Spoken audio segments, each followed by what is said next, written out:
આજના વિડીયોમાં હું તમને બતાવવાનો છું કે આઈજીઆઈ કંપની છે એનો આઈપીઓ અત્યારે માર્કેટમાં આવી ગયો છે. એની તારીખ શું છે, ક્યારે અલોટ થવાનો છે, એ કંપનીનો બિઝનેસ શું છે, એ કંપનીનું આગળનું ભવિષ્ય શું છે અને એ કંપનીમાં તમારે આઈપીઓ એપ્લાય કરવો જોઈએ કે ના કરવો જોઈએ. આઈપીઓ આવ્યા પછી તમે શેર લેવા જોઈએ કે આઈપીઓ આવ્યા પહેલા તમારે આઈપીઓ એપ્લાય કરવો જોઈએ. આવા ઘણા બધા સવાલના જવાબ આ વિડીયોમાં ક્લિયર થવાના છે. જો તમે ખાલી જીએમપી જોઈને તમે આઈપીઓ એપ્લાય કરો છો તો એ આઈપીઓ ભરવાનું તમારે બંધ કરવું જોઈએ. કંપનીનું એનાલિસિસ કરી અને કંપની શું કરે છે એના ઉપર તમારે આઈપીઓ એપ્લાય કરવાનું ચાલુ કરવું જોઈએ. તો આનાથી શું થવાનું છે, આનાથી તમારે પ્રોફિટ થવાના ચાન્સીસ થોડાક વધી જવાના છે.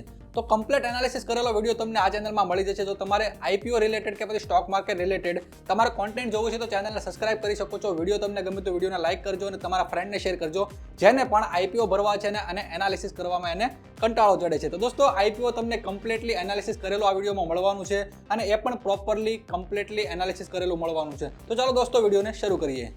તો દોસ્તો તમે જેમ જોઈ શકો છો એમ આઈપીઓ ખુલવાની તારીખ 13 ડિસેમ્બર મતલબ કે આજથી આઈપીઓ ખુલી ગયો છે અને 17મી ડિસેમ્બર સુધી આઈપીઓ શરૂ રહેવાનો છે. અને એનો ઇશ્યુ છે મતલબ ઇશ્યુનો જે સાઇઝ છે, ઇશ્યુની સાઇઝ છે 4225 કરોડ રૂપિયા. મતલબ આઈપીઓની સાઇઝ પણ મોટી છે. બીજી વસ્તુ કે તમને આઈપીઓ લાગવાના ચાન્સ પણ વધશે કારણ કે આઈપીઓની સાઇઝ મોટી હોવાથી એ ઓવર સબસ્ક્રાઇબ થતો નથી. એના કારણે તમને આઈપીઓ લાગવાના ચાન્સીસ પણ વધી જશે.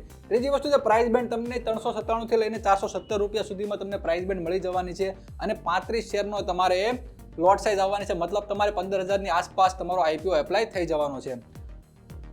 તો હવે દોસ્તો વાત કરીએ આપણે કંપનીના બિઝનેસની. તો કંપનીના બિઝનેસની વાત કરું તો કંપનીનો સર્ટિફિકેશનનો બિઝનેસ છે. મતલબ એ સર્ટિફાઈ કરે છે કોઈ પણ ડાયમંડ હોય કે ડાયમંડ રિયલ છે કે સીવીડી છે કે કોઈ પણ અધર ડાયમંડ છે તો ડાયમંડનું સર્ટિફિકેશન આપવાનું કામ આ કંપની કરે છે. બીજી વસ્તુ ગ્લોબલ પ્રેઝન્સ છે. મતલબ એ 10 દેશોમાં એની 31 લેબોરેટરી છે અને સૌથી મોટું નેટવર્ક છે. ત્રીજી વાત કરીએ માર્કેટ શેરની તો સર્ટિફિકેશન બિઝનેસમાં 33% માર્કેટ શેર આઈજીઆઈનો છે. હવે બીજી વસ્તુ છે આઈજીઆઈનો બિઝનેસ મોડલ શું છે. બિઝનેસ મોડલમાં મેં તમને કીધું એમ સર્ટિફિકેશન આપે છે અને બીજી વસ્તુ પ્રોવાઈડ કરે છે એજ્યુકેશન. મતલબ જ્વેલરી છે કે ડાયમંડ છે અને કઈ રીતે આપણે એજ્યુકેશન કરીને લોકોને આપણે સર્ટિફિકેશનમાં આગળ લાવી શકીએ એવો બિઝનેસ પણ એ કરે છે અને પ્લસ કે એ સર્ટિફિકેશન પણ આપે છે. ત્રીજી વસ્તુ વાત કરીએ તો આપણે એના ફાઇનાન્શિયલની વાત કરીએ. મતલબ એ જે બિઝનેસ કરે છે એમાં પ્રોફિટેબલ છે કે પછી લોસ મેકિંગ છે. તો એના ફાઇનાન્શિયલમાં એ લખ્યા છે કે 2022 થી લઈને 2023 સુધીમાં એનો ઇન્કમ ગ્રોથ પહેલા 499 કરોડ હતો એ અત્યારે 648 કરોડનો થઈ ગયો છે. મતલબ એ ઘણું ગ્રોથ કરે છે. કેટલા ટકા તો કે 30% લેખે ગ્રોથ કરે છે. બીજી વસ્તુ છે ઇન્ક્રીઝ ઇન પ્રોફિટ. મતલબ ડિસેમ્બર 22માં 241 કરોડનો પ્રોફિટ હતો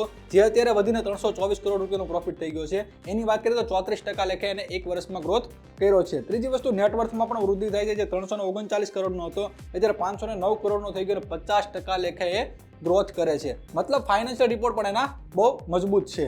ત્રીજી વસ્તુ વાત કરીએ તો રીઝન ટુ ઇન્વેસ્ટ. આપણે શા માટે આમાં ઇન્વેસ્ટમેન્ટ કરવું જોઈએ કારણ કે આપણને ખબર તો છે કે આઈજીઆઈ બિઝનેસ આ કરે છે બટ એમાં ઇન્વેસ્ટમેન્ટ કરવાના બેનિફિટ શું છે અને ડિસબેનિફિટ શું છે એ પણ આપણે જોવાના છીએ. તો પહેલી વસ્તુ છે સ્ટ્રોંગ બ્રાન્ડ રેપ્યુટેશન. મતલબ એ બ્રાન્ડની રેપ્યુટેશન બહુ સારી છે અને જેમોલોજીકલ ઉદ્યોગમાં વૈશ્વિક સ્તરે માન્યતા પ્રાપ્ત અને વિશ્વસનીય નામ છે. મતલબ સારી એવી કંપની છે. બીજી વસ્તુ છે ગ્લોબલ પ્રેઝન્સ. મતલબ ઘણા બધા દેશોમાં એ કાર્યરત છે. ઇન્કમનું ડાયવર્સિફિકેશન છે. મતલબ અલગ અલગ જગ્યાએથી ઇન્કમ પ્રાપ્ત કરે છે. ત્રીજી વસ્તુ છે વધતી માંગ. મતલબ એની માંગ અત્યારે વધતી જાય છે. સપોઝ કે કોઈ ડાયમંડ હોય એ ડાયમંડનું એને પ્રમાણિકતા આપવી હોય, સર્ટિફિકેશન આપવું હોય તો એની અવેરનેસ પણ અત્યારે વધે છે અને લોકો ડાયમંડ ખરીદે છે તો પહેલા એ સર્ટિફિકેશન માગે છે કે આ ડાયમંડ રિયલ છે કે કયો ડાયમંડ છે. તો સર્ટિફિકેશનની માંગ પણ વધે છે. એના કારણે બિઝનેસ ગ્રોથ થવાના પણ ચાન્સીસ છે. હવે આપણે આના ગેરફાયદા પણ જોઈ લઈએ કે આ કયા કયા મુદ્દા છે આપણે ધ્યાનમાં રાખવા જોઈએ પછી આપણે આઈપીઓને એપ્લાય કરવો જોઈએ. તો પહેલી વસ્તુ છે સાયકલિંગ માર્કેટ. મતલબ જો મંદી આવે છે તો ડાયમંડની માંગ ઘટે છે. તો મંદી જ્યારે આવશે ત્યારે આ બિઝનેસને પણ થોડોક ડાઉનફોલ જોવા મળશે. તો આ વસ્તુને ખાસ ધ્યાનમાં રાખવી જોઈએ. ત્રીજી વસ્તુ છે એવેલ્યુએશન કોન્સર્ન કે જો આઈપીઓ પ્રાઇસ અર્નિંગની તુલનામાં વધુ હોય તો લાંબા ગાળે પ્રદર્શન નબળું પણ આપી શકે છે. ત્રીજી વસ્તુ છે શોર્ટ ટર્મ વોલેટિલિટી. મતલબ જો તમે ટૂંકા ગાળા માટે રોકાણ કરો છો તો એમાં વોલેટાઇલ માર્કેટ થઈ શકે છે કારણ કે એનું જીએમપી અત્યારે 18%નું બતાવે છે.